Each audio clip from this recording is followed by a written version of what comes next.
to Dualitea. I'm your host, Ash, and I'm here with Gypsy. Thank you so much for coming. Welcome to the pod. Thank you for having me. Oh, you're so welcome. Thank you for wanting to talk about this topic that is like so on brand with this theme, not only, in my own life, but I know from speaking with a lot of other people, this is like very much so a theme right now that I know a lot of people are experiencing, and I'm excited to hear your perspective and to get into it and share mine as well. And y'all who are listening, if you're live, feel free to also share your perspective, and sometimes I get a little, when I read messages when it's live, sometimes I get like off put for a second, because we'll be in a train of thought and having conversation, and then it'll be like someone talking about something, and I do my best to manage it, and so bear with me, y'all. I'm just doing my best, still just a person doing this pod. But before we get into the topic, I have a root chakra bowl here, attuned crystal quartz bowl that's attuned to the frequency of our root chakra. So the topic at hand is how to stay with ourselves while we're working on ourselves. So I thought it was fit to ground ourselves before we get into this conversation. So with that being said, anyone who's listening, if it feels right for you, taking a deep breath in through your nose and out through your mouth. Closing your eyes if it feels good, taking another breath in and out, releasing the tension in your shoulders. I put the prayer and the intention into this bowl while playing it to ground myself and anyone else that's listening, to ground ourselves for this podcast, and anyone that needs to be in their feet, in their 10 toes today and whenever you're listening to this in the best way possible. May we be able to navigate from a space of thriving and not just surviving. May we learn to discern the difference between the two and learn how to stay in our body even when it feels like we want to leave or go anywhere else but there. So, aho.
Taking another deep breath in and out, wiggling your fingers, stomping your feet if you could reach the floor, and returning back into the space wherever you are. And yeah, I don't know about y'all, but I definitely needed that. Yes. For sure. It's so interesting how, like, you might not realize how ungrounded you may be or feel until you do something that's grounding. Yes. It's like true. It's like when you're under the influence, of like alcohol or cannabis or something, and then something real happens, and then you're just sober. It's like that in more subtle way. And you're like, oh, I'm back to reality. Yeah, it's like, oh, okay, boom, here we are, right here on this podcast, talking about, the journey of centering yourself. Yes. And what that looks like. It's not easy. Yeah. Yeah. And sometimes ugly. It's not pretty. Mm-hmm. So it's also interesting. But yeah, I think it's more learning about who you are when no one's in the room. Mm. Mm-hmm. You know, Yeah. like what you want to better yourself and what you no longer want to allow in your life. You know, setting up those boundaries, I think, is the hardest part when you don't know how to set boundaries and where to set them. Yeah. And it's like, I feel like in our generation, we are like the boundary setters. You know, Yes. we like, Oh my gosh. we're like the generations before us may have not had boundaries or like had that implemented or even understood that concept because it just was what it was and it was just survival and it was just listen to your parents, your elders, people around you, your partner, whatever it is, and just like handle it, do it like that, you know, operating from that space of like hurt, you know, or discipline, you know, and even though that could look a little different for each and every one of us. So like with this topic of like boundaries, how have you been navigating those difficult times where you know, how do you know when to put a boundary? Let's start there. When you feel it taking you out of your character. Mm-hmm. Like, that's where it is, you know, where you find yourself, you know, or your energy shifting, you know. I was recently telling someone the other day, like, imagine you pouring me this cup of tea. Me not saying thank you for it, you know, me just being like, yeah, I'm going to drink this tea, not say a word, you know. And it's like, some people will take offense to that, like, you know, little things like that, or like just letting it be known, like, you know, hey, like, you know, just an exchange of energy or something would help, you know. Also, just by like sitting with yourself and praying, whether it's to God, the spirit, whatever it is, you know, you pray to, like, which is like the hardest thing because I feel like I don't know how to pray sometimes. Sometimes I just be sitting there like, yo, what are we doing? Yeah. I feel like those are always the moments where I feel like the prayers get so potent though. Like I've been having a similar experience recently where I've been revisiting this space that I used to, that I've been to maybe once or twice that I was shown to by somebody. And there was a time period where there was this other person that was, he was very, I don't know how else to say it, but like I don't want to say Jesus-y because I'm not trying to say, he just like was a young man who had like very long hair and he was very much so like appreciative of Jesus. And I was coming from the spectrum of more of like an omni-faith view at that time. And just like seeking what I was going to be grounded in and not avert, but also like making amends with like my Catholic background of like going to CCD and then getting kicked out because I asked too many questions as a young child and like that abandonment thing that I had went through. So like I was mending that. Long story short, he was helping me with that. He used to come to the spiritual side I used to work at, and he took me to like the Alba House and like this church in Jersey and like all of these different sacred places, which I love. Like when I went to Rome when I was 19, I was in the Vatican. Like even though like I don't identify as Catholic, it was so beautiful, like so sacred to like just go into a place where people still feel pray. that energy. Yes. Even if it's not something you necessarily believe in, there is a higher power there. Absolutely. My best friend growing up, his mother is a Buddhist.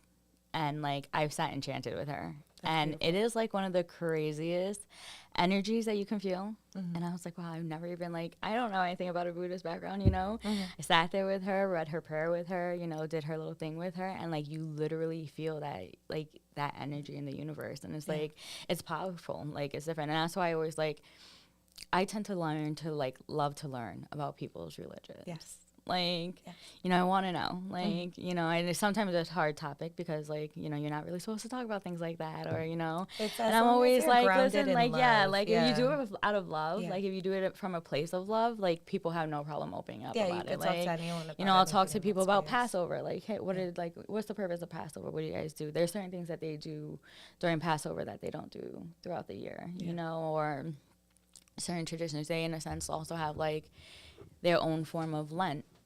Yeah. You know, like, so it's always interesting. We're coming across like all of these holy months. Like I was just a new friend that I had made recently that I've been working with for the past 3 days. She's Muslim and she is preparing for Ramadan, So like she was expressing to me like the process of fasting and things like that, and my traditions and my culture, like we also fast and we do it in a different way. We were just kind of talking about like how like, oh wow, like I respect you for doing it that way and I respect you for doing it that way. They're both equally hard. Every culture has their different type of fasting, and that's good too. My Jacob's cousins are Muslim, so their mother fasts, and I'm always like, I need to try and do this with you one year, like just to attempt it. And and it's like great, like to see her family get together and like when they break their fast and they're all sitting around the table, or like early in the morning before the sun comes up, when they're like having something to eat before they can't eat anymore throughout the day, and all that they have to give up. So it's interesting to see. It really is. It's so cool, the different cultures you can experience, the different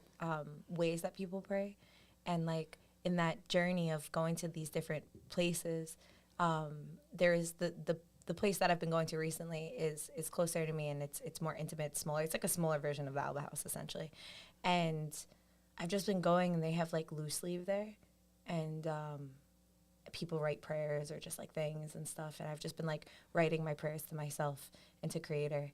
And I'm based in Native traditions. That's if I were to identify as a religion, that's my religion. That's my life. That's my walk in life. And but I do love going, and like the ritual of lighting a candle. Like you go, you leave $4. Like I love the trust. Like you can go, it's open 24 hours.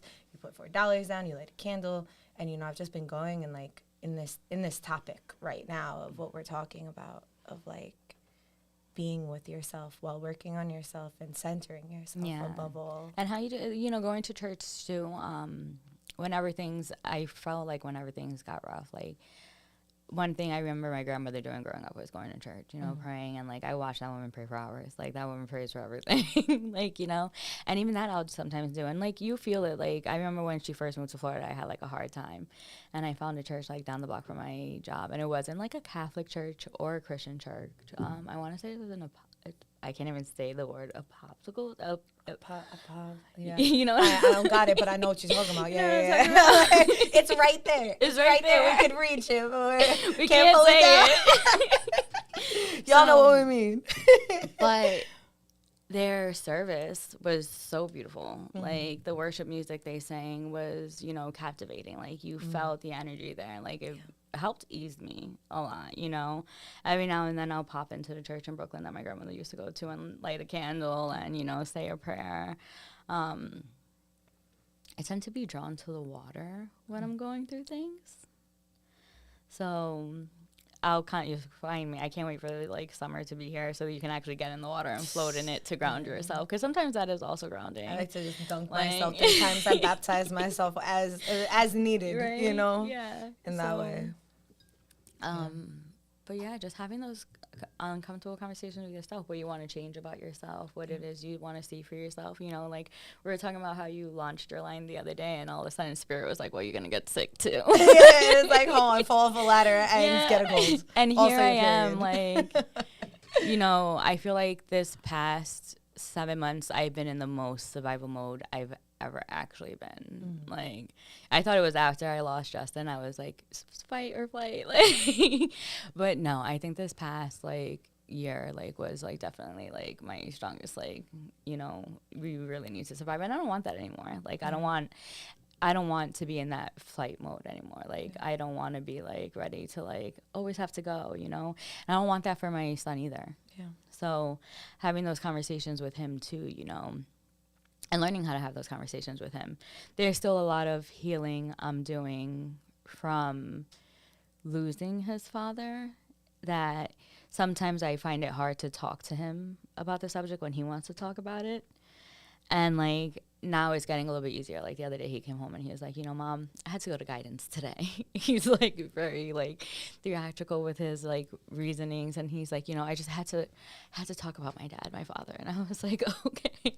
And he was like, I'm just having a bad day. I just want to be able to talk to him about things.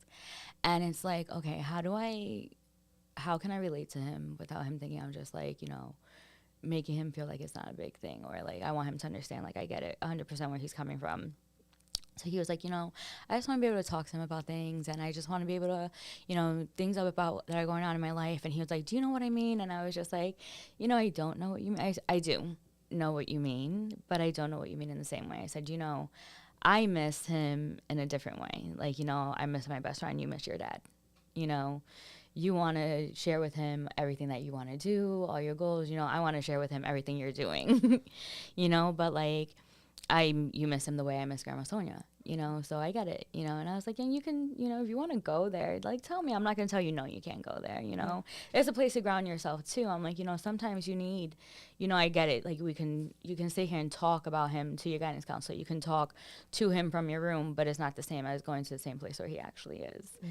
So, like, just tell me you want to go there. Like, let me know, like, what's the worst that he can. He's like, I never know what to say to you.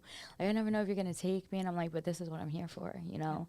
Yeah. I know what it is to want to go and sit and talk for a little bit with, you know, your parent who's no longer with you. Yeah. You know, so it's interesting, too, because it's not easy sometimes, too, because in those moments, like, you want to cry, but you can't. Like, you can't let him just see that emotional side of you. Yeah.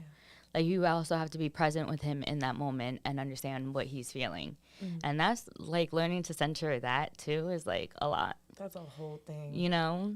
I can't even imagine, because it's, like, for myself, it's already a lot, you know, and experience of, like, knowing other people that have lost people in different ways is a lot. But that's your child, you know, so that's a whole other thing. And, like, it requires a whole different aspect of yourself to ground. And that's not easy, but it sounds like you're doing a beautiful job. Thank you. So it's important for you to know that and hear that, because for him to feel safe enough to come talk to you about that. And that's what I want for him. I want him to be able to tell me when he, you know, when he misses these moments. We're getting ready for teenage years, girl. He's about to, you know, I want him to be in tune with himself in his teenage years. You know, like, even now, like, social media is such a thing with these kids. Sure. And, like, I'll let him have, like, a TikTok where he doesn't really post, but he just watches funny videos, you know. But I don't want him on, like, Instagram yet. Like, he doesn't know who he is yet. So, like, trying to get him to understand what grounding himself is and how not to take offense to things, like, you know, how not to react to the things people will say about him. Like, teaching that to a kid is not easy, because, you know, these kids come home and they tell you, like, oh, well, this one made fun of me because of this, like, you know, and this one, and I'm like, but why are you letting it upset you so much? Like, did you actually do what someone said? No, I didn't. So then why are you crying about it if you know you didn't do it? Yeah. You know, and he's like, oh, but it upsets me that someone, I said, what, that someone said something about you? Like, anyone's going to say something about you, but, like, you can't react to it all the time. Like, you're sitting here getting emotional, crying, you know, you're hurting for what? He's like, if you know you didn't do it, if you know you didn't act out in any way, or you weren't rude to anyone in any certain way, why are you sitting here beating yourself up about it? Yeah. He's like, well, that's the way they made me feel, you know?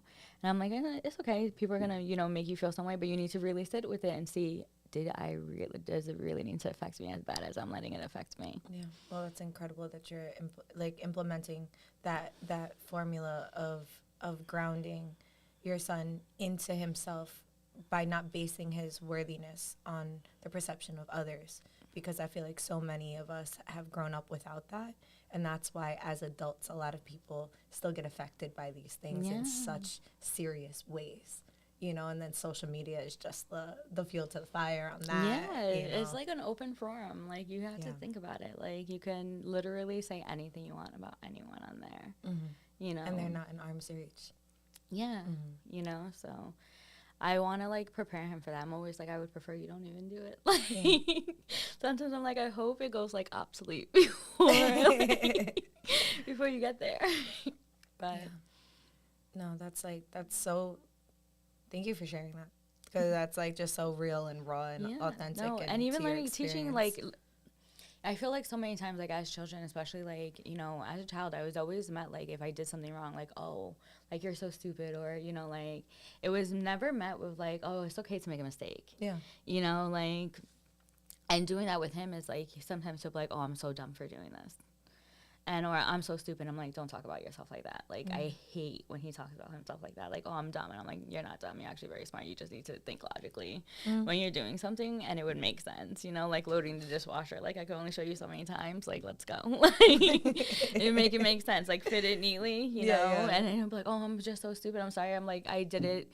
Like, I disappointed you. I'm like, you didn't disappoint me. I'm just, like, trying to teach you. Like, this is how it goes. Like, you know, just use your brain. Like, it's, like, literally a game of Tetris. Like, you're not stupid because you don't know how to load the dishwasher. You're just learning. You're just learning. Yeah. Like, just to do it that way. Or, you know, teaching him time management. Like, teaching a kid how to move time efficiently. Like, I'll give him a task, and it'll literally take him, like, 2 hours to complete. And I'm like, yo, I could have did this and then some on top of that. Like, come on, you know, and he'll like start crying and like, oh, I'm just so dumb and I'm just so, you know, I'm like so letting you down. And I'm like, but you're not letting me down. Like, we wouldn't sitting here, we wouldn't be crying, and I wouldn't be telling you, Jacob, like, this is a little bit ridiculous if you just got it done. Yeah. I said, you sat here, I watched you on your phone. You sat here, you picked up YouTube. I said, and now you're crying that you want to play with your friends. It just took you an hour to pick up a bag of laundry off the floor in your room. You know, but you're not stupid because of that. Like, you're a kid. Like, it's okay. But, like, you need to also get done your responsibilities before you can have that fun, that playtime. Because then when I start, like, taking things away, which I never do, like, you're not going to like it. In which now I'm starting to do. Like, yesterday was like, okay, you're going to put down your phone. You're not going to talk to anyone. Today you're going to get your room done. Like, if it's not done then this weekend, you're not going to your grandparents' house. Like, nothing nasty about it. Just simple. Your room's not done, then I'm sorry. I cannot allow you the privilege to go out and have fun. Yeah. Like, you have to stay home till it gets done. Girl, I've never seen that room so clean. But there was no need to meet him with, like, you're going to get beat if you don't clean your room. You know, you're just very like, grounded in reality. Like, you want to do this. If you don't do this, you can't get this. Yeah, like, that's just what it is. Like, but there's no need to be like, oh, yeah, you're, like, this disgusting little slob. Like, I don't want to downplay him. Like, I'll tell him, like, your room is disgusting. Like, it's disgusting in here. You have a trash can. Like, there shouldn't be water bottles all over your floor. Like, there shouldn't be wrappers everywhere. But, like, and learning how to, like, not react how our parents would react is a certain thing. There's certain things that I see sometimes I'm like, oh, like, that was like a little bit like my father, or like I said that like my grandmother. Like, I don't want to talk to him like that. Like, you know, so, and learning how to separate that is also enlightening to like learn how to ground myself in certain aspects of my life where I don't get triggered with him, to really speak to him. Yeah. Like, you know, because there's sometimes where I'm like, I want to be like, head honcho, I'm the mom. Like, but you can't always do that because they're not gonna meet you in that place. Like, I want him to feel like it's a safe space to speak always at home. Like, I want him to know, like, you can come here and talk to me. And like sometimes, like, I'm learning too, like, there's times where I tell him, like, Jacob, I'm so sorry if you feel like I'm failing in a certain area. Like, please tell me. Like, tell me where I can work on myself for you. Tell me what I can do a little bit more for you. You know, like, it's beautiful that you're open to that dialogue. Yeah, and I feel like you have to be. Yeah. You know, I don't want him to be scared to tell me anything, you know. I don't want him to be afraid to tell me who he is, what he wants to do. You know, I want him to just speak, you know, and I want to give him that space. And that's hard to do when you're trying to learn yourself, too, because here I am trying to learn myself. But I also have someone who's learning himself completely. Yeah. Like, you know, this is where, like, we're really going to see personalities and, you know, attitudes and, you know, like, test it. Like, sometimes, like, he tries to act tough now. Like, I'm taller than you, so you can't. And I'll start talking, and I'll literally be talking to him like this. Like, I'll be like, Jacob, I will literally be telling you clean your room in the nicest possible way. Like, clean your room, my guy, and you're crying because I'm telling you to clean your room. Like, you're not, I'm not scared of you. But you could test your limits and see where we go from there. Still need a little chin check. Yeah, that's healthy. I completely support that, you know, because I feel like there's a balance of, like, our generation, what I can perceive, because I don't have children, right? So, like, I can only perceive. But what I've perceived from, like, my siblings having children, and, like, mostly all of my close friends have children, and, like, just, like, watching the balance that you guys have to go through with, like, not being our parents, right, but also not letting, like, the kids run you, you know, and, like, that in between. Have you ever seen someone who kids run them and you just be like, oh, my goodness. All the time. And, like, when you're outside and you're just, like, seeing, and it's just, like, I feel like that's, like, the overcompensation of, like, okay, I don't want to traumatize you, but it's, like, still traumatizing them because then they don't have any structure or boundaries or, like, concept of, like, what you can and cannot do as, like, a human. Yes. You know. So. And that's hard, too. You know, like, I try to, like, I want my son to be, like, as genuine as possible. You know, just be an all-around good human being, which it's, like, everyone has moments, you know, like, you could be a little mean sometimes, whatever. But respectful is, like, the biggest thing. Like, I've never had someone tell me, like, he's been disrespectful. Like, to all around here from everyone is like, oh, he's such a good kid. He's so respectful. Like, you know, I think it's because I do lay down, there's still discipline there. Like, you don't run the show here. Like, I am what runs the show here. Like, the other day I had to get, like, really, really, like, to the point, like, yo, like, you got me to a point that, like, I don't want to speak to you this way, but, like, it's, like, almost you're not understanding it. Like, and if I don't speak to you this way, like, you're just think you're going to run the show here all the time, and it's not, like, how this goes. Like, you know, I'm the parent here, you're still a kid. Like, don't get it confused. Like, I talk to you. I don't meet you with harsh words. I try not to, like, beat down into you, but, like, we're not going to play these games at the same time. You know, we're not going to test your limits. We're not going to test our boundaries, you know, like, just, like, sometimes he'll be like, Mom, I don't want you touching my face, you know, and I'll still bother him, you know, and then I'll be like, okay, I got to stop. Cause, like, it's like you said about it, but it's like at the same time, you're like, I guess I'm messing with you a little bit. Yeah. But you have to respect those boundaries, too, and that's hard, too, as a parent, like, learning to accept those boundaries. Like, sometimes he's like, no, I just want to go to my room and be alone. I'm like, you sure you don't want to just hang out? And he's like, no, I just want to be alone. I'm like, all right, fine. Well, I'm sorry, you were going to say. No, go ahead. I wanted to ask you, do you find that in the process of, you know, experiencing and implementing these boundaries and being this person, this mother that you are to your son, does that translate with yourself when you go through certain things, or when you need to have a boundary with yourself or with others? Do you find that translates? Do you find that, like, how does that work for you as a mother and as a human? Sometimes yes and sometimes no. Like, you know, sometimes there's moments where I'm triggered and don't know how to set that boundary. So it's kind of hard when you come from a triggered place to try and set a boundary, because it can pull you out of character. Yeah. You know?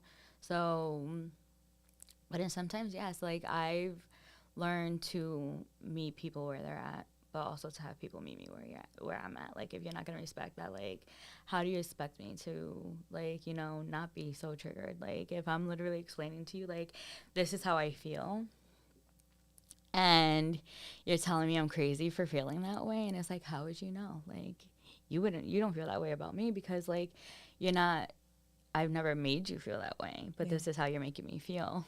And, you know, in some places, like, when you're trying to express that, you can be very triggered and out of character. And it's just learning how to, like, navigate to how to come out in a more lightful way to set that boundary. And that's something I'm learning too, like, you know, really, like, grounding myself on how to, like, let people know, like, no, I'm not accepting this no more in my life. And it's either you're going to understand it, or I'm just not going to take it anymore, because I no longer have to place my energy there, because I can see it pulling me out of a character or pulling me into a place that I no longer want to go back to. Yes. You know, so that's also a learning process, yeah. Like, because I can't say the same way I'm with my son is the same way I handle it in a relationship or with a friend, you know, because it's different, you know, like, that's mine. Yeah. Other people aren't. Yeah. You know? That is of you, and you're that like, is of I me, need to be the best possible self for this human. For that human, I would right? imagine it to be, like, grounding, but also, like, a reference point, but you're still human. Like, yeah, you're you still make mistakes. Yeah, so that's all, like, again, it's who do you want to be when no one's in the room? You know, like, how do you want people to, how would you treat yourself? Would you want to treat yourself like that? Would you treat yourself like that? Would you treat anyone like that, you know? And how to reflect on it too, like, okay, you know what, I messed up here. Yeah, you know, I allowed my triggerness not to let me set that boundary and to get triggered instead. Yeah. You know, and when you're doing that with other relationships outside of your children, it's not the same. Yeah. Well, it's, like, so layered. Relationships, friendships, work relationships, it's also like, every relationship is different. And, like, I was just having this conversation with someone recently who we have gone through and have experienced, like, they're experiencing something similar that I've experienced, and in discussing that, and it's, like, work related, and like just having the boundaries to know, like, people could be good people, but you still have to put boundaries with them, And then there's also an aspect of, like relationship-wise, different things that I've been experiencing, and then also that I've been discussing, which has been like common theme with, like, we brought this up, like this has been like a really good friend of mine, a few really good friends of mine actually, that we just have these intersections in life, where we might go a few weeks, months, even years at times without really seeing each other, or like maybe we'll speak, maybe we'll send memes to each other, whatever, you know what I mean? Like actually like having a heart to heart in person, like having conversations in person, just different. They're just different, like that's why I always opt for person. If you can't do that, go to the phone. I don't really do the video chat thing. I'm like pretty awkward with it. Yeah, like, me too. I hate FaceTime.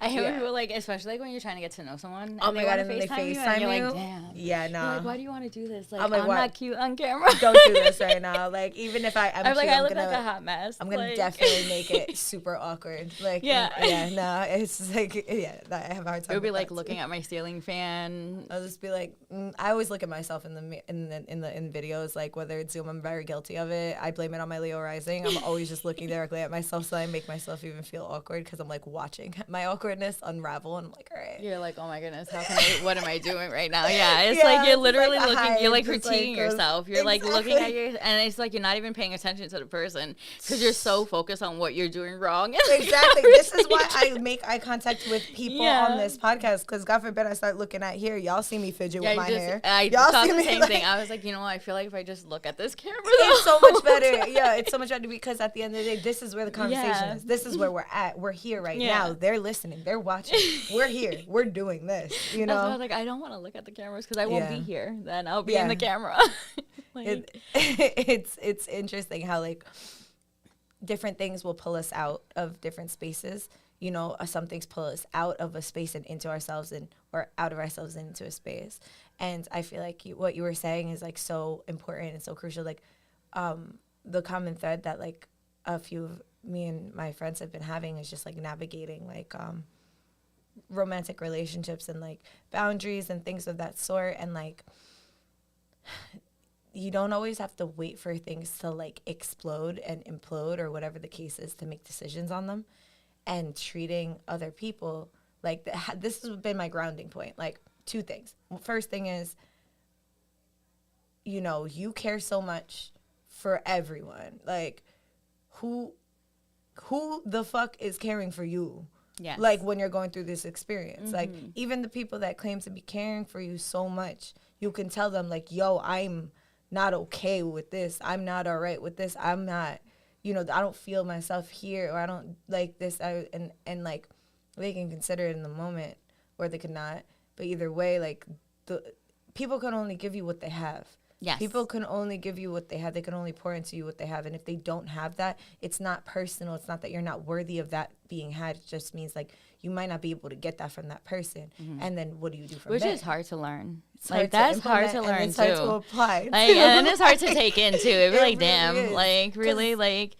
It'll be like, damn, you needed that person in that moment and they couldn't help you. Yeah. And then there's like resentment. Yes, that builds. That builds up. And it, again, pulls you out of character. And then what you were saying before, the second grounding point that I feel like I've been navigating is when I have to implement action. I've been perceiving, which I feel like I do too much to the point that I talk myself out of shit. But like considering how... Just as how would you what do you look like when no one's looking at you? Like what do you do in the dark? Now how would you want to treat that person? So like that's how I feel like if that was you, like so every time I go out, when I feel like okay I have to implement a boundary, I'm like okay well obviously this person isn't me, so I'm not going to implement it exactly how I would want it. I'm just going to take consideration morally of how I would want it and then apply it the way they've expressed they like things applied. Yeah. If that makes sense. So like taking from both, because you can't love people the way you want to be loved. You have to love them the way they need to be loved. Yeah, which is hard to learn too from people, right? And it's hard for a lot of people to express. Yeah, because a lot of people and when don't know. you're learning someone new, it's not easy. And when someone new is learning you, it's not easy, right? So like we all have triggers. We all have like past hurt. right now I'm just cruising is what I like to call my relationship. We're just letting it be, letting it flourish, letting like spirit move it to whatever it is and will be. You know, I'm taking it for what it is and accepting it for as long as spirit gives it to me. Like, you know, and that's a good place to be though. That's a hard conversations have been a real thing with, you know, this new relationship. And compared to a lot of my past relationships, I've never had someone be so like, yo, like, I understand you, but like, I don't have to accept it either, you know? That's a good sense of self though. You know, like, this is where I am. And, you know, I'm grateful for those moments. I'm grateful for those moments where that person can be like, yo, like, I get it. But, like, at the same time, I don't have to tolerate it. Yeah. So it kind of shows you, like, how you can, like, approach them in a different manner. Yeah. You know, like, okay, that approach didn't work. Like, that nasty tone or, like, that argumentative, like, front didn't help. So maybe I can come at this a different way, like, a little bit more calmer, a little bit more nicer. And they're like, okay, that's a little bit better. Yeah. You know, now I can speak to you on this. Or, like, just learning how, like, certain people handle, I guess, arguments. Like, sometimes, like, I can't, like, you can't just blatant out ignore me. Like, it's cool. Like, we fight in. Don't ignore me. Say hello. Like, don't ignore me in my space. You know. Like, don't make me feel uncomfortable. Yeah. Like, don't ignore me. Like, it's like tap acknowledge me. Number one thing that, like, is, like, the biggest pet peeve of mine as well. I feel that. Don't ignore. Like, I don't. Like, I get it. Like, you might need a minute to calm down. But state that. Yeah. Like, hey, like, I'm upset with you right now. And give me a second. I might need a day or two to do so, but I'm still gonna check in on you in those, you know, few days. I may not talk about that topic, but like, I'm gonna let you know. Yeah. You know, and that's like any relationship, love, friendships, you know, whatever. Like, if you're trying to set a boundary or you're letting someone know how you feel and they can't accept that, like, they're constantly like, oh, I don't know what the fuck she's talking about. You know, I don't understand how she could feel that way. Maybe you don't know because she's never made you feel that way. Yeah. You know, you never felt like what she felt like, you know, and she's telling you, like, this is how she feels. It's either you're going to apologize for your actions that made her feel that way, or you're going to sit there and get more mad about something because you made her feel a certain way and now you don't understand why they're no longer speaking to you. It's like, it's a lack of accountability. It's and the willingness to comprehend. Because they could hear you, but are they comprehending? Like, I've held myself accountable to people where I'm like, literally, I've held myself accountable to people where I've apologized, you know, and sincerely, I'm still working on that area of my life and still learning how to control certain things and, you know, understanding that the way I let that pull me out of character wasn't the best. And, you know, all I can do is forgive myself for that moment. Yeah. You know, if the person chooses to forgive me or not, it's their choice. But what I won't do is sit here and hold myself accountable knowing that you also played a part into this. And then when I tell you, like, you know, you also need to hold yourself accountable, it's like, oh, but, like, you did this. Yeah, and it's like, no, I know I did that. Like, I told you I did that. Like, it's to the point, like, oh, I'll tell everyone you did that. And it's like, okay. Go tell everyone I did that. I'm going to go tell them. I'm going to sit there and tell them I did it too. I'm going to co-sign. But I'm like, yeah, I did. It was me. It was I. Like, fine. But, like, hold yourself accountable also for the wrong you have done. You know? Like, you can't sit here, like, and tell someone, well, I still have to be cautious of you and what you did to me because it hurt me so bad. But then you also knowing you hurt me just as much, being like, oh, but I've changed, so it's okay. And me be like, no, like, without the accountability, without the action of, you know, showing, you know, like, of course, like, you know, I messed up, I fucked up in that area. I also have to prove to you that I've changed. Yeah. And the only way to prove that to you is when we get to that moment again where something boils over and how I react. That's the only way you're going to know if I actually changed, you know? Not if, like, if something small happens and there's no reaction, okay, cool. But when something big happens, did I have the same reaction I used to have? That's the only way you will know I changed. You know, is right. If we get to that moment. But then you would have to see that, right? I would have to prove to you I changed in that moment. I can't sit here and be like, I changed. And vice versa. You know? And vice versa, because, like, a lot of times people, you know, can feel like that the change is happening. But don't have the capacity to implement that change. Therefore, like, space is needed. Yeah. You know, like, you can slice it up, chop it up any different which way.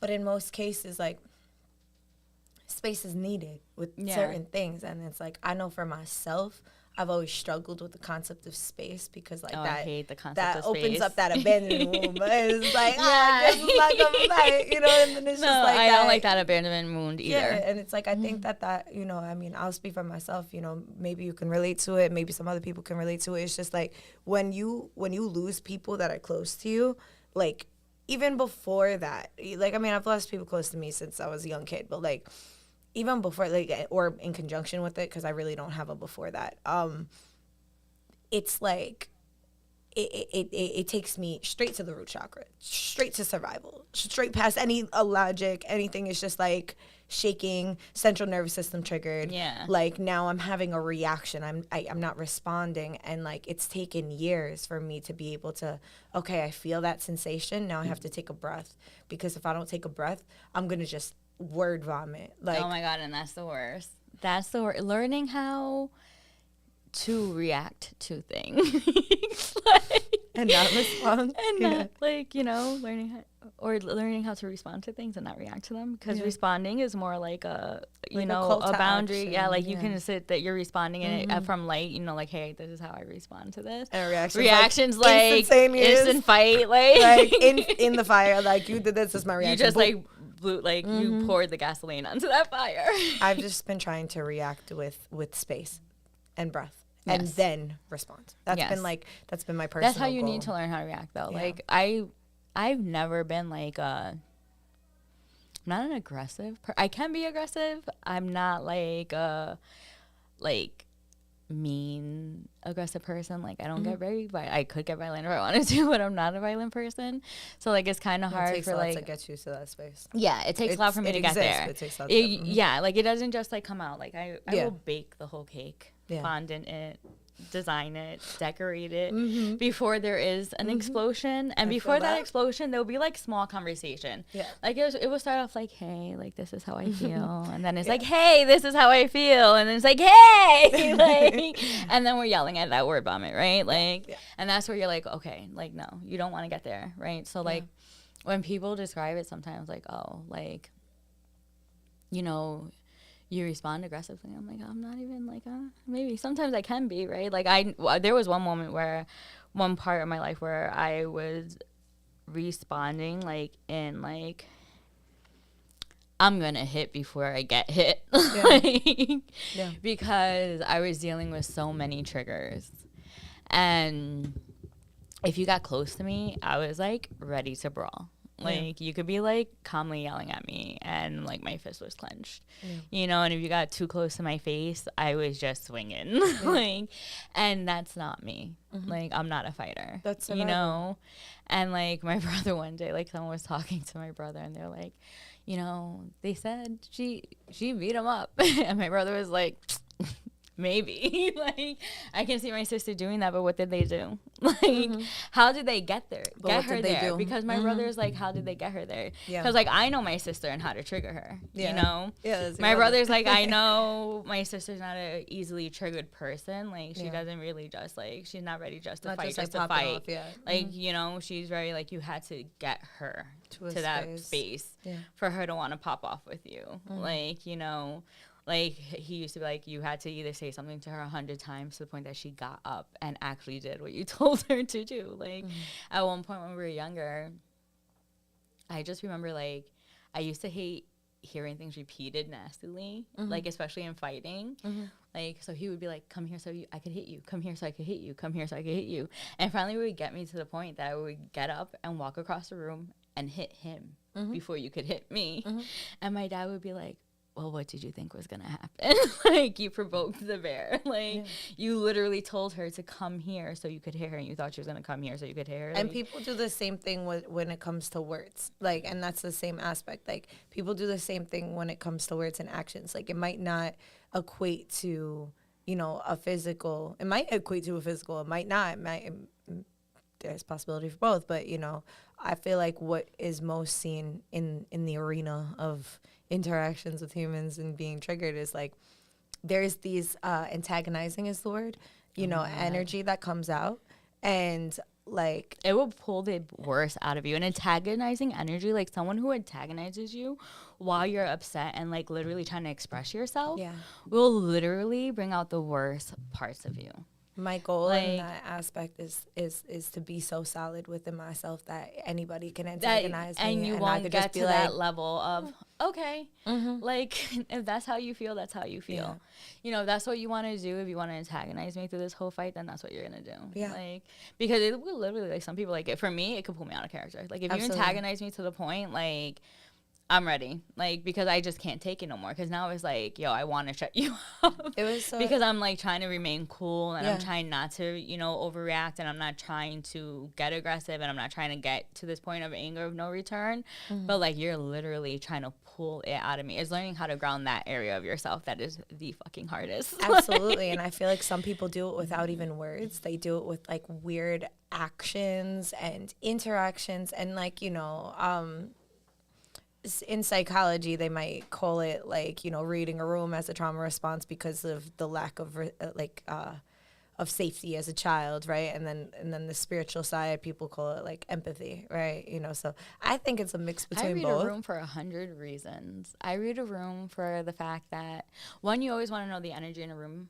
when you enter it. Absolutely. I feel like you can know when something's off and like if you're meant to be there or not, like, you know, and also for like safety. Like, it's all about safety. It definitely is about safety. And then there's the aspects of like when you're not intentionally trying to read a room. I feel like that's when the intuition comes in. I feel like when you've already read the room, but then like some other information is coming in, I feel like that's the room for intuition. Like, I'm a firm believer in the psychological and the spiritual. You know, so I believe that it can be grounded in both. And with that being said, like, you know, it's actually like, I feel like it's crucial to our survival in order to do that. Like, and I know that in psychologically, when we're talking about like neurodivergent human beings, like that, for anybody who's unfamiliar with that term, is like anyone that could be on the spectrum and or people that have ADHD and things of that sort. Like, I'm a person who has ADHD, and like a book I've read that's called shout out to Dev. It's called A Hunter in a Farmer's World. And it talks about the concept of like ADHD not being a disorder, but rather it's like a hunter gene. So like, think about being a hunter. Think about going into the woods. You need to scan everything to find your prey, to make sure you're not a prey, to make sure you're not stepping on a rattlesnake that will kill you, to make sure like you have to be observant of every sound, everything that's around you and your surroundings. Therefore, I've always been like that. I've always been like, some people like will be like, why do you do it? And I'm like, I was taught to go home. Yeah. Like, just go home. I was taught to go home. Not to go home. Like, not even like, if you don't, like, just get home. Yeah. Like, I was taught to get home. Like, no matter where you went, no matter what you did, like, my goal at the end of the night was to go home. Go to my bed, to my space, let my family know, or whoever was, you know, waiting for me, hey, I'm here safe. Like, you know, and that's why I'm very attentive to my surroundings. Like, and you need to be. And like, now I'm teaching that to, you know, again, you have to teach these things. Like, I'm teaching it to my son. And especially working in the city, there's times where I see people and you watch things happen to people, like, literally in front of your eyes, and it's because they're not paying attention. Like, I've seen so many videos of, like, attacks on females and, like, men in general, like, even if it's just like, you know, someone swinging at someone, and it's really because they're not paying attention to their surroundings. You know, they didn't look behind them when they went into that bank ATM. They didn't look behind them, or they didn't keep checking around them. And like, and people take note of that. They're like, oh, they're not paying attention.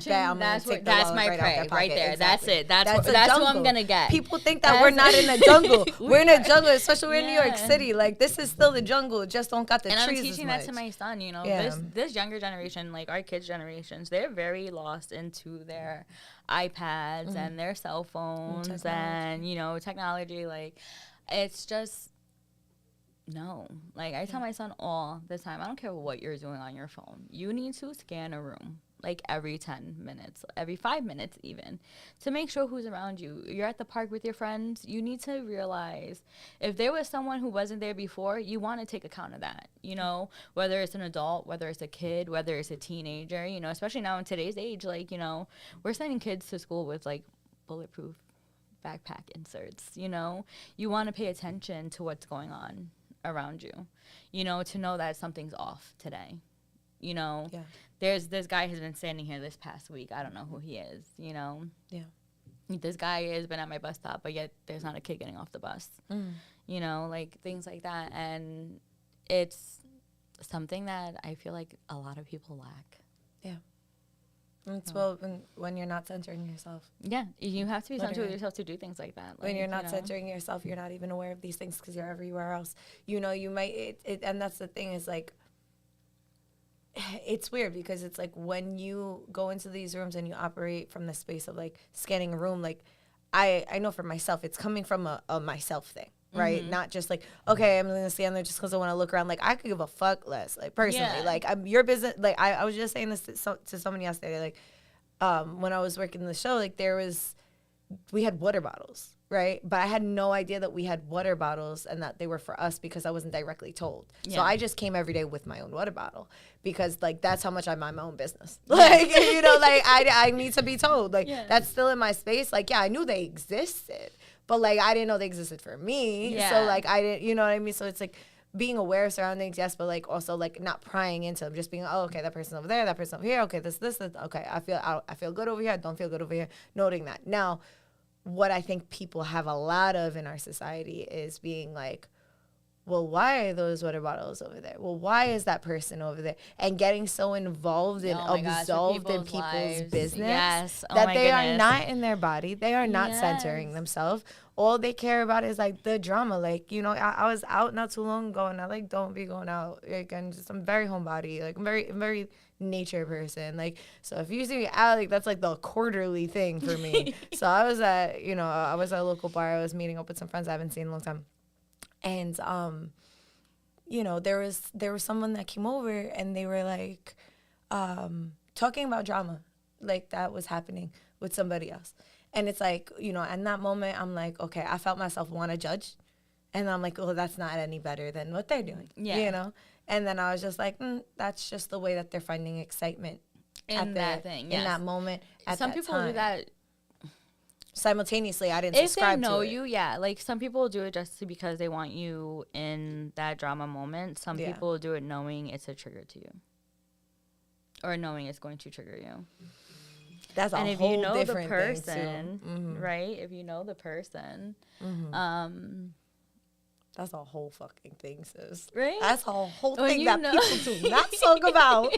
But I know exactly what you're talking about. When you know the person, when someone triggers you, like when someone knows that's a trigger, right? Yep.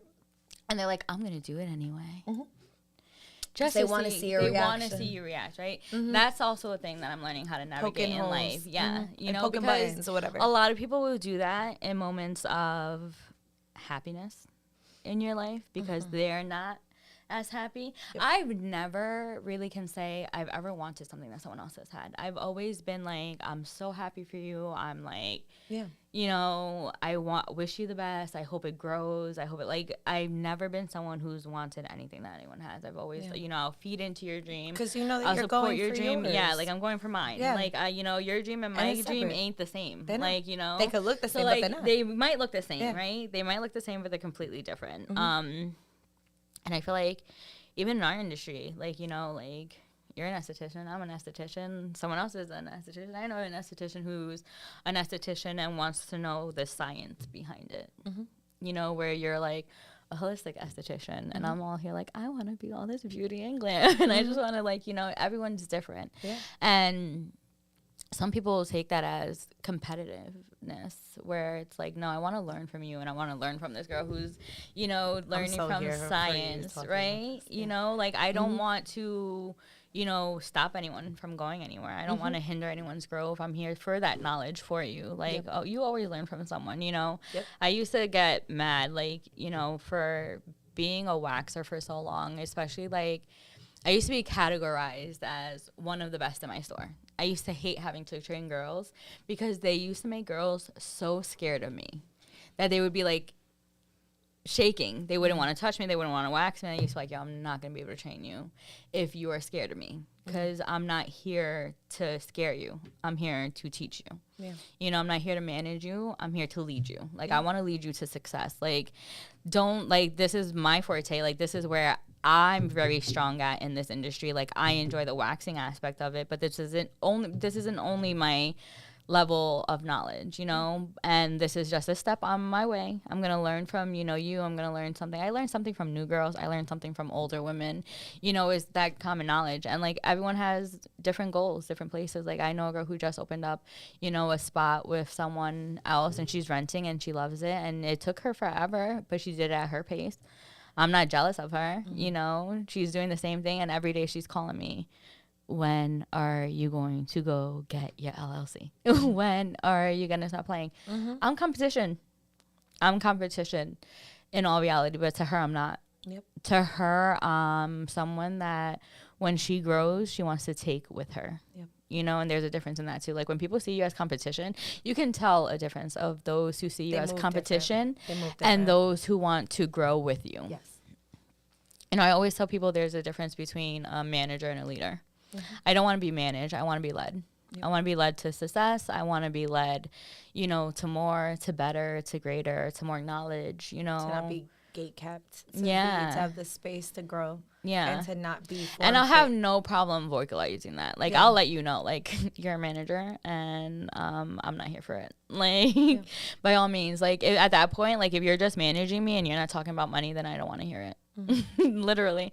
And people will be like, you're just gonna, I'm so serious, because if you're gonna view me as just a number, then I'm gonna treat you as just a number. If you're not talking to me about numbers, then I don't care that someone left a cup in a room. Like, if it has nothing to do with money, I don't care. If that's what you're managing, then you can send a group chat text and I won't read it. But you know, and a lot of people will sit there, like, when you're in those moments of happiness, like, they'll try and get you to, like, oh, hey, I want you to do this, or, you know, or they'll see that you're working on something that is really passionate to yourself, and they'll try to, like, steer you from that into something else. Yeah. You know? And it be the ones. The thing that's crazy, it be the ones. It be people that you think are the closest to you. That do it. And I've also learned that, too, with friendships. You know, I have friendships that, like you said before, I have friends that I can literally go days, months, years without speaking to, and just pick up where we left off, have serious life conversations, you know, with, and talk about, like, real life shit, what's going on, you know, and it not be it filled with drama, you know, or you come to, like, you know, you also start to ground yourself again, you know, it's grounding conversations, you know, like, I have a friend who's going, you know, through it in a sense, like, and one of the first things she said to me after not seeing her in a long time was, please don't say anything about my weight. You know?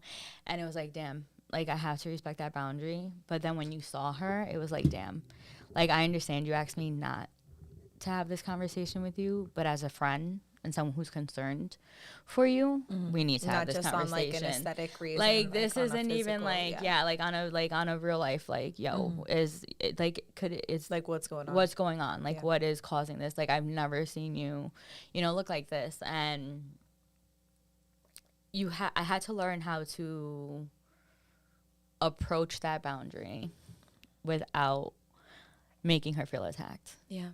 That's a difficult one, because that's something that in especially with women, I mean, I'm not limiting it to just women, you know, because also men go through their experiences with weight gain and loss, even though, like, they'll think about losing weight and start dropping it like crazy. Yeah. You know, not all the case, but I like to tease men like that. But, like, with women, like, it's like, I know, and I've talked about it openly on this pod, and I've talked about it openly with people around me. It's like, when we're going through some, like, serious shit, like, weight gain and loss tends to really be a thing. I've had moments where I've been so stressed and have been the heaviest, and so stressed I've been the lightest. Exactly. And, like, that's where my friend is now. Like, she's the lightest I've ever seen her, like, without a curve. And it was like, damn, like, I don't want you to feel attacked about this. Yeah. And you asked me not to talk about it, but, like, as a friend, I need to talk about it with you.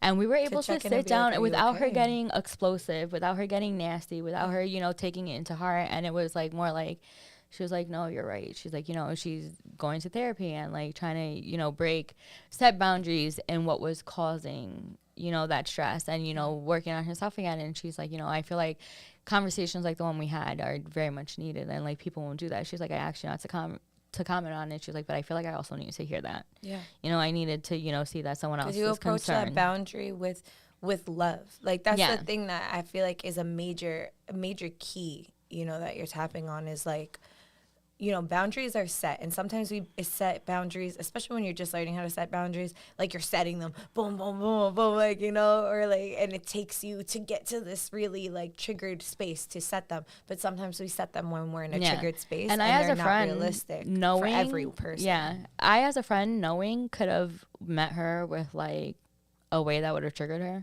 because I know her, you know, and I know what would drive her crazy. Or I can meet her in a place of like, okay, I'm not going to trigger you. Compassion. And and they be the ones that really make you open your eyes, like to be like, damn, like you knew that triggered me. And like, I've been being tested like that a few times within this past year. So it's like, knowing the difference and just like not accepting it no more, because I've been vocal about it, like I'm not accepting this no more, like and I just like, I'll give you a few warnings, like, and I've stated it, like I will no longer do this, like and again, I'll build a cake, and then finally when I get to that point of like, nah, like I'm good, like I no longer have to give this my energy and I won't give this my energy, then that person is like, oh, well, she's mad, or you know, she's being a bitch, you know, and then like it's like you got warnings, you got like you can't get mad when you get fired. And then I also you try not to compare relationships, but at some points in life you have to compare. I have a bunch of very close friends, you know, a bunch of them that I can consider like, I'm going to call you when something happens to me, like important, and I know that you're going to pick up, like you're going to be one of the first people to show up, you know, but I've also paid attention to how everyone else responds. So like if I respond to you, like I'm in an area of happiness right now and you roll your eyes and I'm literally telling you I'm happy, I don't want your energy. Anywhere near my happiness, because that energy is going to reflect is going to deflect my happiness. It's gonna like deflate it a little bit. It's like it's like sometimes you need. It's different when people ground you. It's a completely different energy when someone like. It's almost like you didn't say it to them. It's almost like you told them that someone cut you off in traffic. Like, why is me telling you I just opened up my business offending you right now? Yes, or why am I like telling you I'm in a relationship, you know, making you upset right now? Yeah, because you know, why aren't we you genuinely happy for that? You know, but we know the answer though. Yeah. You know what I'm saying? And that's the hard thing to navigate, because you like then you can empathize with them. Then you're like, this is triggering that person because, you know, they're going through relationship trouble or they can't be with somebody, this and the third. But like at the same token, it's like, how many times are you gonna have that conversation with themselves that they need to center themselves? Now that you're finally centering yourself and you're getting everything that you deserve, everything that you want. Things are blooming. Yeah, you know, and it's so crazy. Because you deserve it, because you've been putting the work into it. And then it's crazy because there'll be people who like, oh, you know, that wasn't a good relationship for you. Now I'm in a healthy relationship, and you're sitting here and you're still questioning it. Like, you're trying to trigger me. You're trying to set off these trigger points that you know are triggers from my old relationships into my new relationships. You're asking me questions that you know are going to trigger me, you know, that are going to kind of make me question my relationships, you know, or question the things around me. And you shouldn't. Like, I pay attention to how certain friends react to the news I give them. And that's been a very big thing lately. You know, like, I'll be the first one to show up. I'll be there for you. But, like, don't show up for me, okay. It's cool. The people are going to show up for me. Yeah. Like, you know, people are going to show up for me. Those who are genuinely happy for me and want to be there will have no excuse. They'll find their way. You know? Yeah, for sure. Like, they might be 5 minutes late. They might be 10 minutes late. They might come at the last 10. I'll appreciate you at that last 10 minutes, you know? And I had to learn that with things like the other day, like, a good friend of mine from childhood, her grandfather died, and like I knew the importance he was to her life, and I haven't seen her in a long time. I honestly think that the last time I saw her was when another friend of ours from childhood's mother had passed, and it was like one of those things like, damn, we have to stop meeting like this. Yeah. But at the same time, you know, I could only show face for about an hour. I felt guilty, like, showing up. I even, like, questioned myself, like, damn, like, is this the wrong thing to do? And she was like, girl, she was like, you drove from your job to Brooklyn to sit with me for an hour. Yeah. Like, you know, like that means more than words can ever. It wasn't met with, oh, you can only stay for an hour. No. It was, and I hate that too. Like, you can go out of your way for someone, and when you're not met with a thank you, you're met with more like, oh, I can't believe I have to take you back this way, or, you know, I can't believe this is where you decided to be, or, you know, it's like, you're welcome. Yeah. You're welcome that I just, you know, you're welcome for showing up for you. All these different things in our daily life. You're a mother on top of that. You have so many different things. And like I had to explain that to her. I was like, I'm so sorry. I don't want to cut out on you, but Jacob has to go here, and like I have to get him here, and like you know, this is very last minute. And I feel like death is a last minute thing, right? Death is like no one wakes up and is like, hey, in 2 months we're having a funeral. You know. Unless you might think like some people are like, oh hey, you have 6 months to live, and like you're gone tomorrow, you know, like it's a last minute thing. Like you can't expect people, no one can pencil it in. You could just do the best that you can. Hey, today this is gonna happen. And I feel like the people who are really supposed to be around you and in your life like respond with like, girl, you don't gotta explain. Yeah. Like, you don't gotta explain. Like, literally, anytime as a person who over-explains, I want to speak past tense because I'm working on it real hard. But a person who used to over-explain all the time, when I see somebody, like, about to, like, give me a whole bunch of reasons, I'm like, you're good. Yeah. Like, you're good. Like, I am asking you to come into this space because I trust you. Yeah. You don't need to say anything besides, like, yo, I'm here. If you want to tell me, you could tell me. But, like, and I'll listen. I'm interested in why, you know, but, like, you don't have to say it with the guilt. Yeah. You can take the shame and the guilt out of it because I trust that whatever happened, even if you were like, girl, I got stuck on my phone. I was scrolling for 10 minutes and I was out the shower wrapped in a towel, just scrolling. I lost track of time and now I'm here. I'll be like, word, that shit happens to me too. It happened. What's like, yeah. My friend, I have a friendship that has grown so much mentally and spiritually, if that makes sense, without even being spiritual. Yeah. Like, I'm sure it's spiritual in its own right. It's spiritual in its own way, right? Because, like, I honestly don't think me and my friend have ever had a really conversation about religion in a sense. Like, I want to say she's Catholic. Not really like a churchgoer, but, you know, we ground each other. There's moments where, like, you know, she's just going through it and I'm going through it, and like we'll call each other, and there's moments where I'm crying and she'll be like, girl, let it out. You need to cry. You need to, you know, breathe. You know, it's okay. Like, you deserve better than that. You are better than that, you know. And I'll do the same for her. Yeah. You know, and like, you sometimes when you have these conversations with friends, you have to ask each other, you know, hard questions. That's where it comes into those uncomfortable conversations, you know, where that you don't just have relationships, you have them in friendships. Yeah, we have them in friendships, you know, and sometimes those hard conversations aren't necessarily what you're doing wrong in your friendship. You know, those hard conversations are conversations about your relationships, you know, conversations about motherhood, conversations about needing to echo something to be accountable for yourself. You know, and she'll sit there and she'll be like, hey, like, I get how you feel. Like, there was a few months, you know, a while back where I was like, I don't want this. Like, I'm about to sign up my rights and dip. Go off the grid. Like, let him be with his grandparents. And, like, I just need to get the hell out of here. And I broke down to my friend. And she had a moment like that, too, where she was like, I'm just so over it, you know. And it's like, we sat there and, like, to sit there and be able to, one, calm each other down, in 2 different times that this happened, because she approached me with it, I approached her with it, and they were at 2 different moments of our lives. You know, we were both going through it. We just felt like, I don't want to say stuck, like trapped in a moment, you know, where like we just couldn't get out of it. And like, that's how we just felt about it. Like, we just wanted to give up on everything. And we were both able to sit there and center each other in those moments, you know, and like, there would be areas where she's going through something and I'm going through something, and we'll ask each other, are you happy? Is that what you want to deal with for the rest of your life? And that really is a question that people don't ask is, are you happy? Yes. Yes. That's a big question. Are you happy? Are you content with this? Does that serve you in your life? Is it serving you right now? Yep. You know, like, are you actually okay with that? Even that simple sentence, like, are you actually okay with that? Yeah. Like, is that working for you? Okay. Like, does it resonate with you? Is not it? In that poking place of like that antagonizing energy, in that genuine space of like, this could be triggering, but I'm here to hold you when it triggers you, so you can see why it's triggering you and if you're actually okay with it. Yeah. You know, and a lot of people don't do that. You know, like we have these moments where, you know, you have people who can ground you from trigger moments. And I appreciate the people who can do that. Yeah. Like, I appreciate the people who can literally calm me down when I'm about to lose my mind. Yeah. Because it's like I can jump off the edge, but this person just like centered me and brought me back to my reality. Right. And that's also like a harsh realization. Those are difficult conversations with people. Like someone telling you like, yo, this is what you need to do for yourself. Like, I want you to put you first. Like, the relationship I'm in now, I've never had someone tell me to be selfish for myself. And it's kind of hard to be selfish when you're trying to be in a relationship. Like, how do you be selfish with yourself when you're trying to learn someone new? And not even be in a relationship with them, just try to learn them, you know, like how to, and it's boundary setting, you know, it's like you deserve to be selfish.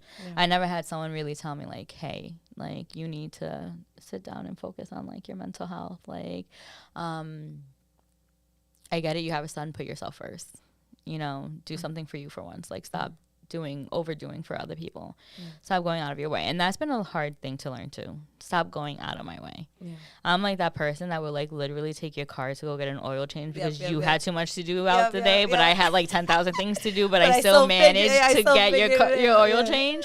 And people were like, yo, like you got everything done. Like, but then I started to notice that things around me I wasn't doing for myself. Like, you know, I've been doing so much for other people that like my house itself is like a disaster, like, and it's like, okay, I need to go home and like kind of like center my home so that I can be centered for myself again, because that's where you start feeling the most out of whack, is at home.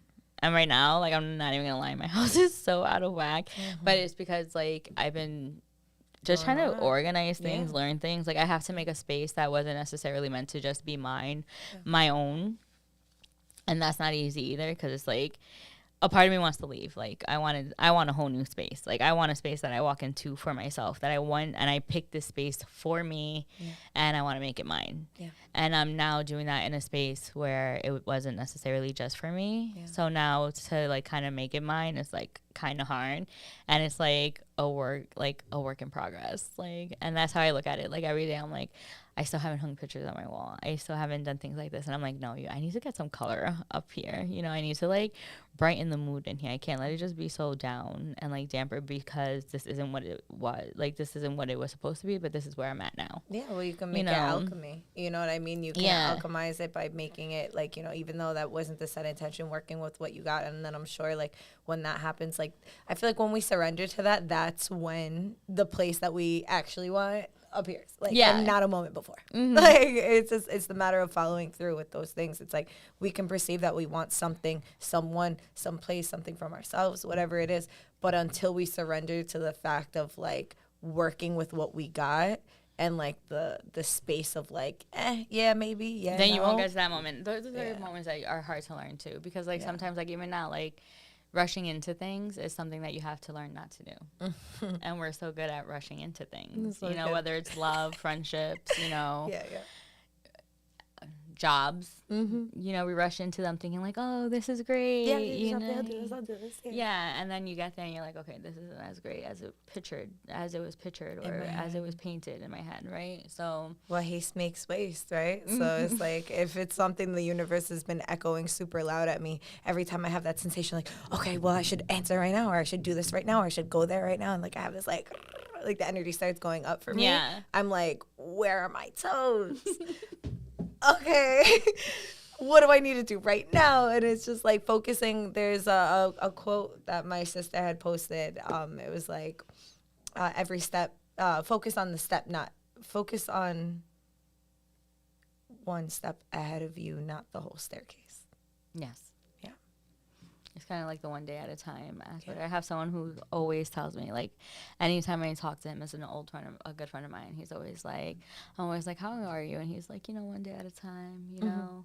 And in that one day, it's like, oh, I got a new car. And in that next day, it was like, oh, we just bought a house. Like, it took a few months, but it was like one day at a time, you know. So, and he's always like also reminded me too, like, as a friend, like, when you don't rush into things, things tend to be more glorious when you receive them. Mm-hmm. Like, stable, glorious, real, foundational. Like, you know, you have to wait for cement to settle before you can just run put into anything it. onto it. Yeah. So that's always been a thing. And learning things like that is hard because, like, we try to rush things that we shouldn't rush, like learning to cruise. Like, we just need to learn how to cruise, like, let spirit be and, like, ground ourselves into it. And we get excited. We're humans. We get excited. We're like, oh, my God, this is exciting. And that's why, like, even logically, like, everyone's always like, Gypsy, just open up your business, like, just go into business, like, just do something. And I'm like, when I'm ready, when I get there, don't worry, I'm gonna be there. Girl, like, there's no doubt in my mind. 7-8 years ago now. Yeah, you know what I mean? Like, I felt the same way. People were putting pressure on me. Literally, I think I said this to you on the phone. When I decided that I was gonna actually pull out my LLC, I didn't ask anyone. Yeah, I didn't call anyone. You went and you did it. I just was like, right now is the moment I need to check if the name is available, and I did it. You know what I mean? And like that would, for me, was my sign. So when people are like, you know, even like a few of my teachers were like, just get it, you could change it, DBA, this, that, and the third, and like you have people longer try to time. rush you into it, it doesn't come out the way you want it. It doesn't, and so like even if, you know, for example, like the reason my teacher said that was because like, well, you can get more credit, you can get more loans, things like that, because they're like, they don't look at what you did for the amount of years, they look at how long has it been taken out, and I understand that logic.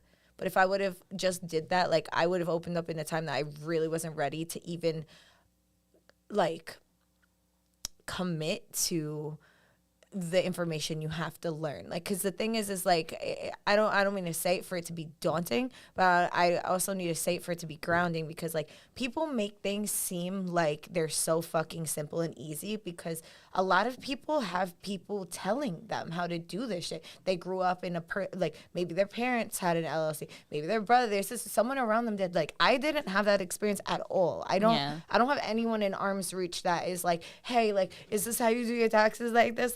Like no, like I had to put in effort, and I also don't want to pull people out of their world to ask me for that. So but also you have to think about, imagine going into that without being ready to commit to it.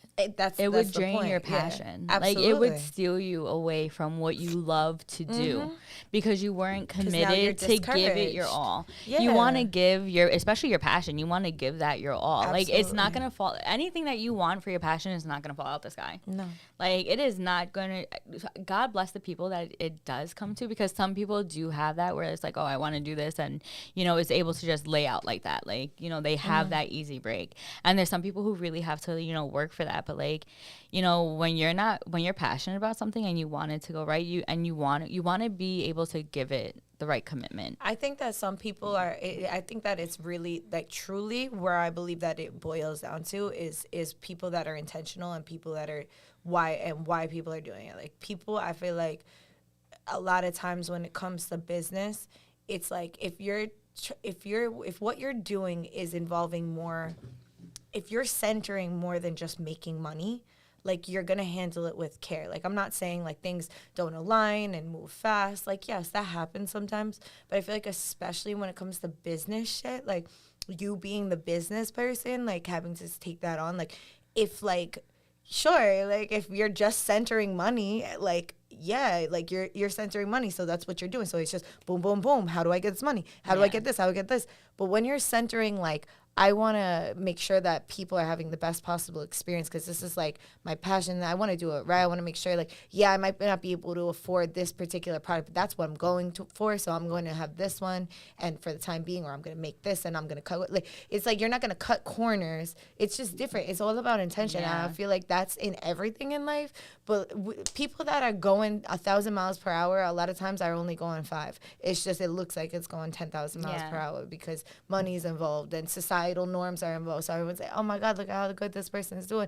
And materially, absolutely. But why is it that so many people that have so much money still pay people all the time? It's like, even like solicit, like, sexual encounters just to talk to them. just to have a conversation with a person.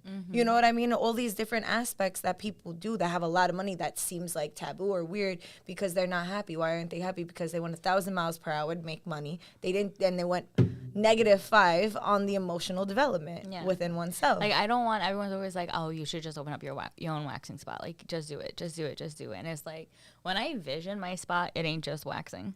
Because I don't just provide a service. Like, you know, it's a very personal experience. Like, I see people, honestly, my career has taught me to love my body more. Yeah. Because I see people all shapes, sizes, you know. So it's been very body positive. So, like, I very much do not like body shaming people because, like, I literally work with people of all different sizes. I've also taught me, like... with the most intimate parts of people. Yeah. You know, I've also taught me, like, you know... I used to work here on Staten Island, and, like, I remember, like, this woman coming in a wheelchair who, like, drooled a lot, and, like, no one would wax her. But I would.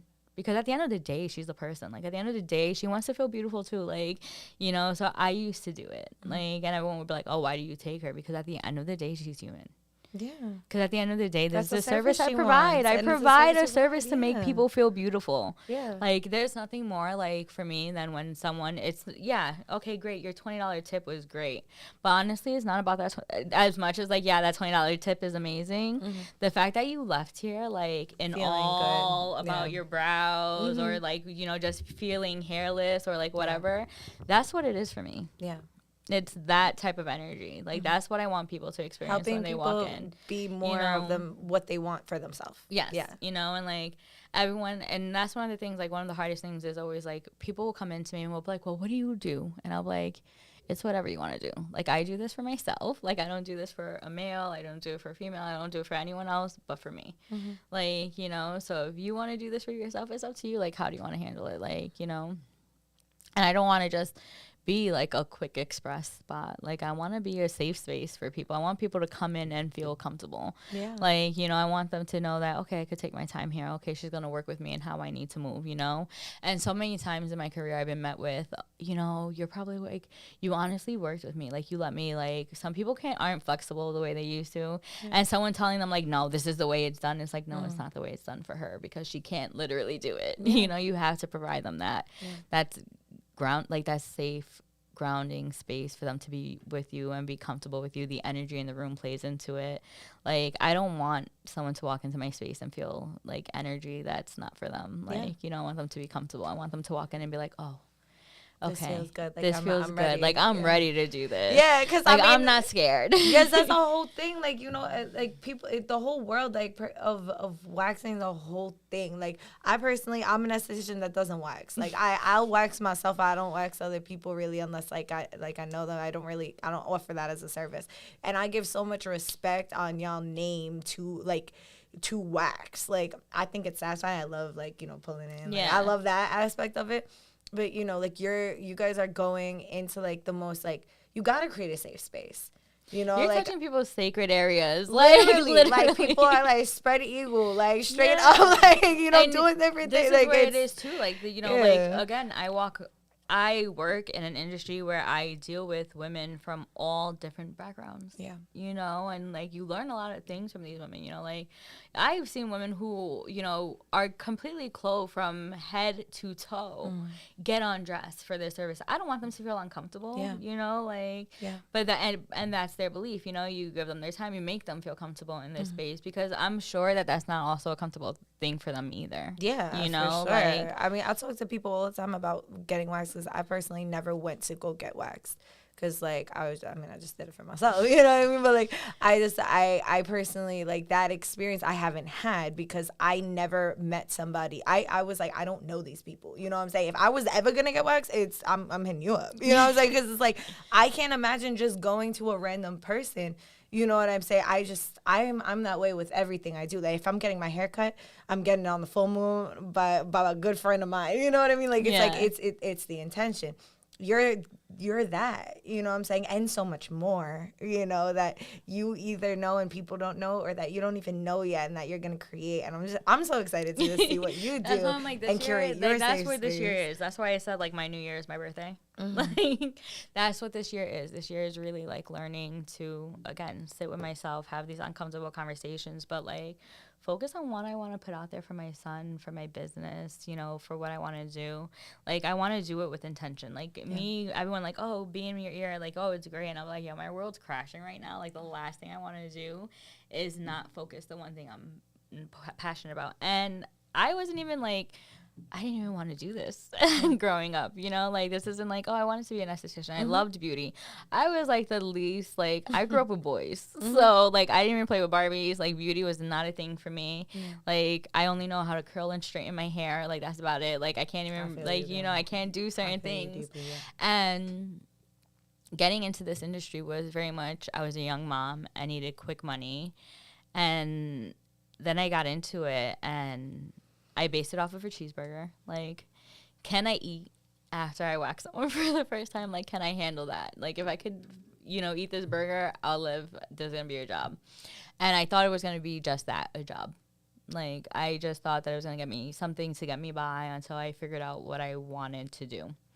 And instead it was like, okay, you're going to go to school for this. Because I just started off as a licensed waxer. And then it was like, okay, I'm going to go to aesthetic school because I didn't want, it got so interesting to the point that people were throwing questions at me. And I was like, so I don't even know how to answer that because my license doesn't cover that. But I want to know the answer to that question. So I went to aesthetic school. I was like full-time, working full-time in an aesthetic school. Justin was getting a liver transplant. Like, I was literally everywhere that year going to school. Like, I was in and out of hospitals, in and out of, like, morning centers, and, like, my biggest drive was, like, going to school. You know, I'm still not licensed in aesthetics. Like, all I have to do is take my test, and I keep, like, I'm done. Like, that's it. Like, that's my next, like, this is where that focus is. Like, and even now, like, the other day, I told someone, I said, like, you know what? I'm actually going to dive into it. I'm just going to go and take it. And if I pass it, I pass it. And if I don't, then I know what's on it. I failed my first test. Like, because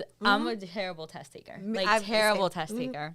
I wouldn't say I'm terrible. I would say, like, I definitely get, like, when someone asks me something on the spot, I'm like, forgets everything. Like, I hate people, like, I hate the practical. Like, I hate that someone has to be watching over me. I don't like that. That's like, actually the easiest part. That one, and everyone says that. Everyone's like, and I feel like that's going to be where I fail. Like, a test, like, over it. Writing, like, a multiple choice will get hard, like, is difficult for me because I get anxiety. I'm always, like, double questioning myself. It's like, I'll know that this is the answer, and then I'm like, but damn, this sounds like this could be the answer. You gotta remember the knee bone. It's so fucking weird. They have that on that test. There's just certain things, and I'm like, why do I even need to know this? we're estheticians. Why do I need to know what the knee bone is? It's like, they're like, oh, did you read that anatomy section, though? That's what they're doing. It's kind of like that question on your permit. Like, you know that there's a question is like, literally, like, you are at a 4-way stop sign. It's you, a cop, a firefighter, and a postman. It's like, who goes first? And then everyone thinks, like, the firefighter or the cop, and it's actually the postman. And I'm like, why is that question even on there? Like, how would we even exactly are we even going to be at like, the are the lights on? What is happening? Like, who got there first? Yeah, you know, that's who goes, right? It's so crazy. I'm like, one of those questions, and it's like, why was this on this test? You know, it's so interesting. Like, yo, if you're open, my best advice that I can give to anybody taking a test, or especially this test, but a test, are you open to it? Yes. The first test I took, I went in and I was just like, I was going through a really rough time in my life. And I was just like, fuck, whatever, I'm gonna take it. And I, like, studied super hard, and just, like, I got there and I failed it, like, by, like, a few points, like, something ridiculous. I went in the next time. I, like, booked it as fast as possible. I don't remember what the timeline was in between. I literally hit a point of, like, I was going through, like, one of the biggest breakups in my life. And, like, it was just so, like, fucking out of my body. Like, and I remember going, and the second time I was like, I don't give a fuck, like, straight up. Like, that was the energy I went at it with. And I was just like, you know what? I don't even have the mental capacity to really be here right now. And I prayed. And I literally prayed. And that's not how it is, though. I dead ass prayed. I'm not even gonna lie. Like, I prayed and I did half the test, and then the other half, I literally just went.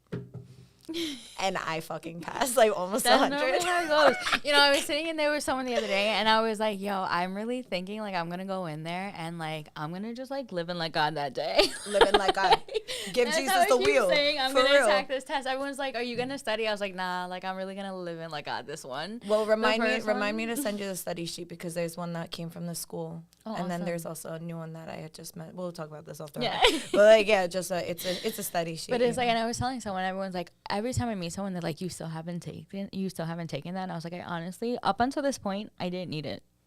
But you don't have to explain that to anybody. Yeah. People, I feel like, just say shit like they don't think about it. They're just like, they say it because they think that they have to say it. But it's like, just don't say anything. Yeah. Like the same thing when death happens. Like, breakups happen, death happens. Excuse me, transition happens. Like, if you don't know what to say, please say nothing. Yeah. Just give me a cup of tea. Like, let's just go get ramen. True. Like please don't say anything. Don't say nothing at all, you know, like. Yeah. People just fill empty space with, like, what they think they should say. Yeah, and everyone's always like, you haven't done that yet. Like, why haven't you done that yet? And I'm just like, it never sat with me to do it. I never had to. Like, in all honesty, like, I wasn't in the space for it, but, like, I wasn't expecting waxing to take me where it took me. Like, I wasn't expecting to be working beauty shows, to be going to schools and talking to girls, like, to be recruiting people. Like, I wasn't, like, expecting to be a regional trainer. Like, they used to send me to all types of corporate events with magazines. Like, I wasn't expecting that. You know, like, I never expected that aspect of, like, that with waxing. Like, everyone was like, I was like, who thought that me basing my job on a cheeseburger was going to lead to me doing all these crazy ass events? Like, that's how it happens. That's and like meeting how the people too, things. You know, like, it's opened up doors and, like, job opportunities. Now it's like where now I need my license, because, like, so many people will reach out to me and they're like, oh, I've heard about you. Like, I would love for you to work with me. And the one thing that stops me is my waxing license. Is because I need to be a full esthetician. And I was like, dang. Okay, and, like, recently I met, like, the CEO of Hydrofacial. And he was like, yo, like, you used to be a trainer? I was like, yeah. And he was like, oh, we run a training facility. Like, you want to link in me one day? And I was like, I will definitely think about that. He's like, whenever you want it, whenever you're ready, like, whenever you're set for that step, he's like, just message me. Like, I want to sit down and talk to you again. And I was like, dang, like, you know, these are the things. I've had freaking dermatologists be like, leave here and come practice in my office. And I'm like, your office isn't serving me right now, but I'll come. Yeah. Like, I'll get there one day. Like, don't worry, I'll reach out for that call. But that's good, though, because you're not just impressed by just anyone and everyone, you know. Yeah. So that's an important thing. You know, that's an important thing to follow and, like, to understand. At the same token, it's like, you know, a lot of times, like, when we get pulled into these different, when you're easily impressed by anything, like, what do you actually stand for? Like, to me, when I hear this story, I'm like, I love that for you, because you're not fazed by these things. You know who you are and where you're going, and you're going to do it on your own time. Yeah. And that's, like, you know, to kind of bring this podcast to a conclusion, because I would love to chat with you all day, but I know Kenny's got to go soon. Kenny got his jacket on. Yeah, I see Kenny say that. I looked at the time. That's the wrap-up call. That's how you know he has to go. That's how you know things are coming to an end. So, with all that being said, Kenny, do you know, do you know if it's Women's International Women's Day today? I think it is today, right? I think so. All right, bet. So shout out to us, right? Yes. Shout out to the ladies. Shout out to this podcast and you opening up your website and getting everything launched. Look at you, making women steps, changing things. You know what? Actually, I got a few women the body candles that I should have put up. You know, you say, hey, listen, I'm doing the best I can. It's Women's Month. Progress. You feel me? Like, I'm having another drop. Stay tuned. The 23rd of this month, okay? Because I need to have a whole day where I'm pouring a bunch of stuff and, like, creating a bunch of stuff. But I only create when I'm in the space to create. You know, I had to destroy a lot of things, and now I'm going to create some things, you know? So I'm coming from that spectrum. But, you know, thank you so much for sharing your story. Yeah, and thank you for having me. Of course. Thank you for getting me out of my comfort zone. Of course. Like, you know, it's crazy how everything comes full circle. Yes. You know, and it's like we met in aesthetic school. You know? It's so crazy to see all you've done with aesthetics so far. It's crazy to see all you've done, even though you say, oh, okay, like I didn't get, you still are an advocate in aesthetics. Like, it's funny because neither of us wanted to be. I didn't want to be an esthetician. I didn't know what an esthetician was. Yeah. I had no idea. I didn't have no ghetto facial money growing up. Like, I didn't know that was a thing. Like, I had no idea. My sister was like, you're obsessed with popping your face. Like, this is tea tree. This is what natural things are. Like, why don't you become an esthetician? Because I didn't know what I wanted to do out of high school. I had no idea. And she was like, why don't you become that? I was like, what the fuck is that? Like, and then she did it too with me, you know? So that was cool. And I got to go to school with my sister who's 7 years older than me. I think those are experiences too that you don't realize you get to do with certain people. Like, you know, when you get to experience, like, going through certain learning aspects with people in your life, like, that's, like, I think that's beautiful. Like, I always joke, Jacob's like, I'm gonna go to college. I'm like, I'm probably gonna end up going with you. Yeah, and you might, and you I never just know. might. Like, I might not do it now, but I might end up doing it with you. It's an incredible thing, and, like, you know, to be able to have those, like, where time and space, age, whatever the case is. It's when you want to do it. I met a woman the other day. She's like, her daughter's getting ready to go to college, and she's like, I'm almost done, you know, with my psych major. She's like, I'm almost pretty much done. I probably have like one more year after this. And I was like, well, look at you. And she's like, yeah, you know, both of my kids are getting ready to go into college, and I'm here trying to wrap it up. Like, and she's like, everything is time. Like, that's the one thing my industry has taught me, is everything is time. And you meet people at all different times of their life. Like, I meet so many people at different times of their life, like divorces, new coming relationships, marriage, babies, pregnancy. I've literally seen people go from, I'm going on this date, to I'm getting married, to now I'm having a baby, you know, and all you can do is meet people in their time that they're in, and that's like the biggest thing. Creating that safe space. So shout out to all the beautiful women out there. Shout out to you. Shout out to me. Shout out to the women we came from, and the 7 generations before us and after us, in a good way, and just any and all of the women, you know. We don't need a day to celebrate women. It's just like, it's funny enough. I celebrate it every day. Every day. And like people in general too, for the different specialties that they have, you know. Celebrate men for doing the men thing, celebrate women for doing the women thing, you know. And it's just like bringing that balance, you know, wherever it needs to be. So, but right now we're talking about women. And for the rest of the month, I actually accidentally, but intentionally, subconsciously, I suppose, I'm only having women on the podcast this whole month. Nice. So I'm really happy that you were one of them. Thank you. And I appreciate it. Yeah, no, it just flowed so perfectly. Timing. Yes. You know, and just this past week has just been a bunch of revisiting things from like 5 to 7 years ago for me. Like doing a show, last time I worked a show was 7 years ago. And like working the IACSE in Manhattan, Javits Center, it was just like a fucking trip, you know, being who I am now and like reflecting on that. And it's just like interesting. This week has been interesting. It's been 16 year growth from then to here, right? Because back then I feel like when we were going to these beauty shows, we were going to these beauty shows because we were all about that discount. We were all about the other products, where now it's like you have to go to this show, you're going to it to learn.